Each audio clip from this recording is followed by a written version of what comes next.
കത്തിക്കാനൊക്കെ നല്ല പാടാണ്. ഞാൻ നല്ല ഫുൾ ഫ്ലെയിമിലാണ് ഇട്ടേക്കണേ. പിന്നെ നല്ല പാത്രം വെള്ളമായിട്ടിരിക്കണമെന്നാണ് ഒരു തരം സൗണ്ട് വരുന്നുണ്ട്. ഇനി നമുക്കിത് തിളക്കണ വരെ ഇവിടെ നിൽക്കാം. ചെറുതായിട്ട് തിളച്ച് വന്നിട്ടുണ്ട്. കണ്ടോ, എൻ്റെ കളർ തന്നെ കണ്ടോ, ഈ പുളി ഇട്ടതിൻ്റെ കളറ് അടിപൊളി.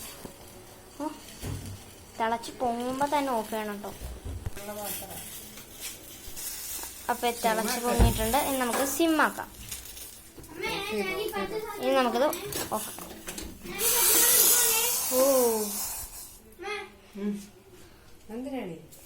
നമ്മളിത് വേറെ പാത്രത്തേക്ക് മാറ്റിയിട്ടുണ്ട്.